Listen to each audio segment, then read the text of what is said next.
the hell is eggnog? Nobody knows.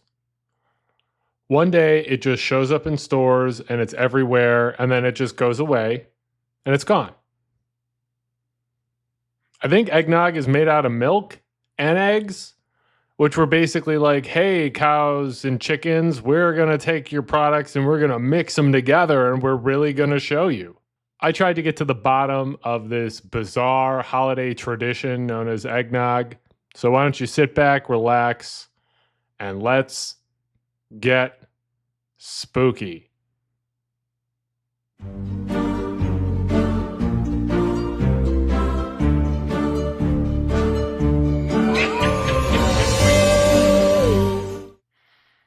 Hey, spooky people. It's your best friend Kenny here. And we are talking about another strange holiday tradition, this time eggnog. Before we get started, make sure that you are subscribed to this channel, The Spooky Lawyer. Make sure that you like and share this video. And make sure you watch it. Make sure you watch this during your holiday celebrations, or if you're off from work during the holidays, or even if you're at work during the holidays. Watch it at work. Your boss will be cool with it, I promise. Look, I'm just going to cut to the quick here and say, I know some of you are going to be like, oh, Kenny, you're the spooky lawyer. Why are you talking about eggnog? No, eggnog is spooky, okay? Whatever it is, it comes in some weird bottle. It's some odd off-white color, and someone is always drinking it. But, you know, there's only like one or two people drinking this stuff wherever you are. You know, no one is actually drinking this stuff. No one actually is seeking this stuff out except just for a couple people. Eggnog tastes and smells like bad breath. It's almost like people were like, you know, it's not socially acceptable to drink mayonnaise, so let's drink whatever this is. And it'll be okay because we sprinkled a little nutmeg and allspice on top. I did a deep dive into eggnog so you don't have to. And let me say, what I found out is troubling. Now, whenever you Google what is eggnog, the articles always say it is a beloved holiday beverage. Beloved by who? That's my question. Who loves this stuff? Nobody I know. Nobody I want to know. The origins of eggnog are debated among culinary historians. Did you know that culinary historian is a type of historian? That sounds like a pretty good type of historian. What type of historian are you? Food historian. Means you go get to try and eat a bunch of foods. It sounds really fun to me. I wish in my history classes they would have told me about culinary historians, and maybe, well, no, I probably still wouldn't become a historian. Let's be real. You're not paying the bills with culinary historian money. But it sounds fun. It might be a fun hobby. It's believed that eggnog evolved from a medieval British drink called posset. Posset was a hot, milky beverage, often flavored with spices. It was made with curdled milk and wine or ale. In the 13th century, people began enhancing. Enhancing is the word enhancing is doing a lot of heavy lifting in this sentence. But in the 13th century, monks began enhancing the drink by adding eggs and figs, creating eggnog. Now look, they're literally drinking curdled milk in the Middle Ages in England. And this is the beverage that some of these people are actually drinking. Also, hot milk, like, what is going on here? Look, I'm just saying any food that has its origins in Britain, already suspect. Have you been to Britain? Have you eaten the food that they eat over there in the UK? Look, it's terrible, okay? It's terrible. And I say this as someone of Scottish ancestry. Like, the food there, nope. In medieval Europe, milk, eggs, and sherry were considered luxury ingredients, making eggnog a drink primarily enjoyed by the wealthy. So, of course, the rich people were like, oh, we've got all these nice ingredients for stuff. We're just going to dump it all into a glass and drink it so all the poor people can, you know, watch us waste these ingredients. That makes sense. You know, that sort of checks out about what's going on with eggnog. So this made the consumption of eggnog Not merely a matter of taste, again, if you could call it taste, but it was a reflection of social status because they had access to these expensive ingredients. And it was used in toast to prosperity and good health, symbolizing abundance and well-being associated with the holiday season. Eggnog made its journey across the Atlantic to the American colonies in the 18th century. And this was the turning point in history. Because, American ingenuity said, all right, over in England, they're drinking curdled milk mixed with liquor and getting drunk off that stuff. We can do better. We can make a better product than what they're drinking over there. They copy the recipe. But in the United States, or in America in those times, there was a readily available supply of milk and eggs. And so this transformed eggnog from an exclusive drink of the wealthy to a more widespread beverage enjoyed by people of different social classes. The American colonists also shaped the identity of eggnog. Sherry was a common ingredient in the European form, but it was heavily taxed in the colonies. This led to the adoption of rum, a cheaper and more readily available alternative from the Caribbean, as a key ingredient in American eggnog. The shift from sherry to rum reflects the changing trade relationships and economic realities of the colonial period, highlighting how eggnog's evolution was intertwined with broader historical forces.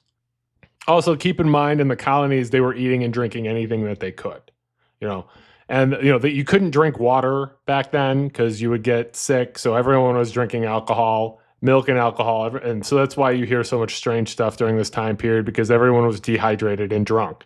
They all had dysentery. They all had other sorts of poisons. They all probably had hepatitis, and they were all dehydrated and drunk. And now they're adding, milk. They're mixing their milk and alcohol together because why not? And I'm sure it was raw milk too, but let's not get into that debate. That's a different video. Following the Treaty of Ghent, which ended the War of 1812, President James Madison's stepson and secretary, John Payne Todd, served eggnog to celebrate the peace treaty, the Treaty of Ghent. In 1826, the United States Military Academy at West Point experienced the infamous Eggnog Riot. I don't know about you, but if someone tries to make me drink eggnog, I'm rioting. 6 cadets, defying the Academy's ban on alcohol, smuggled whiskey onto campus to make eggnog for a Christmas party. The ensuing revelry led to a confrontation with officers and damage to the barracks, resulting in the dismissal of 19 cadets. Imagine that, a bunch of college students having a bad time after drinking a bunch of alcohol. Now, the early posset recipes, the medieval eggnog, often included ingredients like bread, biscuits, oatmeal, or almond paste to thicken the drink. Now, I'm assuming those are the kind of biscuits, those are British biscuits, which are like cookies, not like biscuits and gravy, right? One 17th century recipe describes posset made with cream, spices, eggs, and sack, which is a type of fortified wine, which was thickened to a cheese-like consistency. See, this is what I'm talking about. This is spooky. Cheese consistency eggnog is terrifying. I don't care what you say. Someone's going to bring you a nice chunk of eggnog. Ugh. In the 18th century, eggnog recipes often featured a combination of brandy, rum, and sherry. George Washington supposedly served a potent eggnog recipe containing brandy, rye whiskey, rum, and sherry. Although this recipe hasn't been found in the Washington family's archive. So it's likely this recipe has been attributed to him, but it's not really his recipe.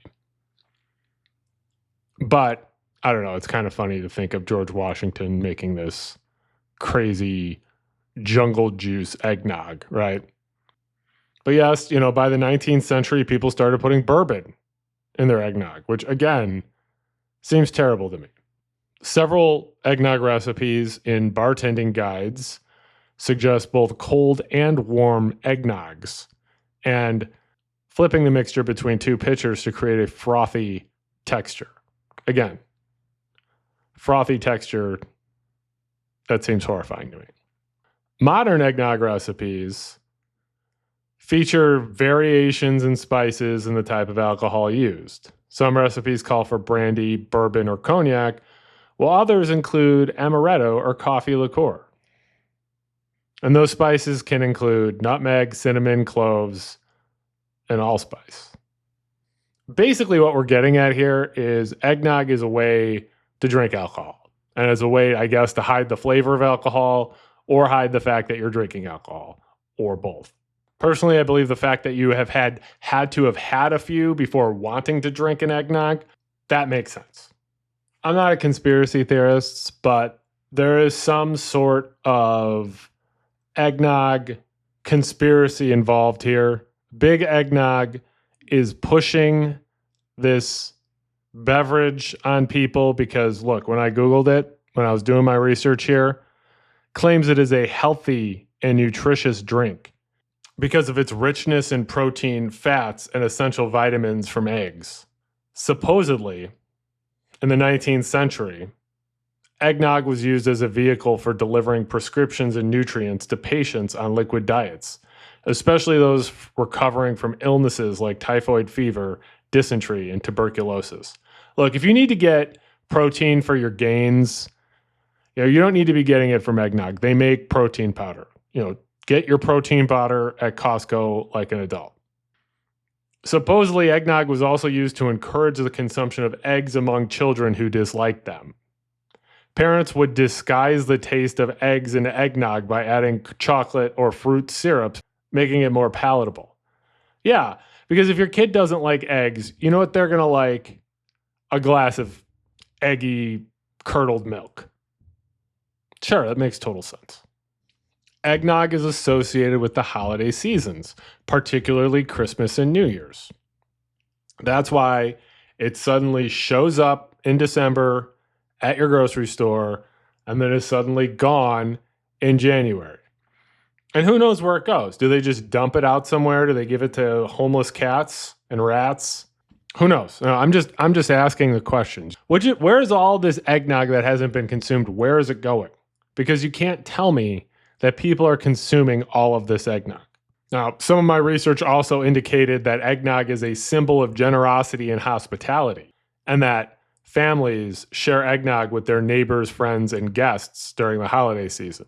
Look, if I go over to somebody's house and they serve me some eggnog, I'm leaving. I don't need to be there.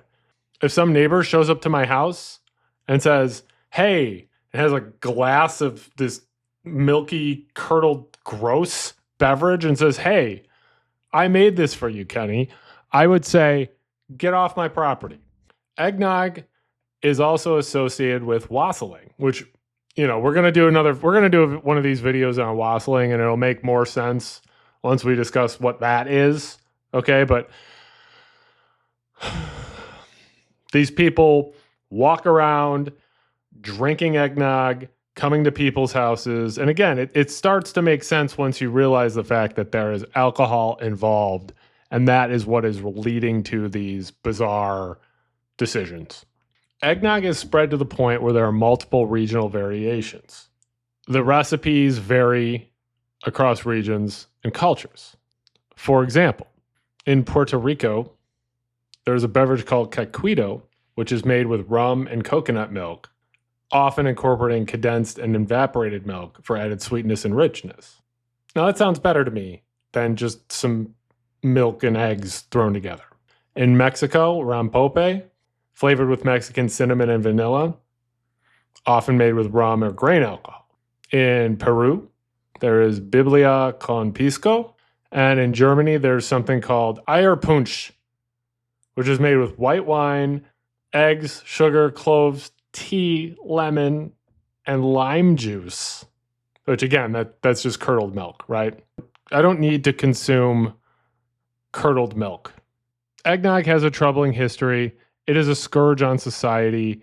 It ruins Christmas times. It makes people have bad breath. It creates all sorts of bad decisions during the holiday season. People blame, this drink for all the terrible decisions they make at office Christmas parties, for the fights that they get into with their families. And so look, eggnog, bizarre, strange holiday tradition. We don't need it. You can tell Big Eggnog, take your eggnog, and leave us alone. We're going to find something better this Christmas.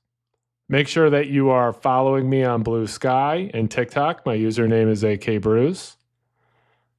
Make sure that you follow me on Twitter. My username is akbrews there.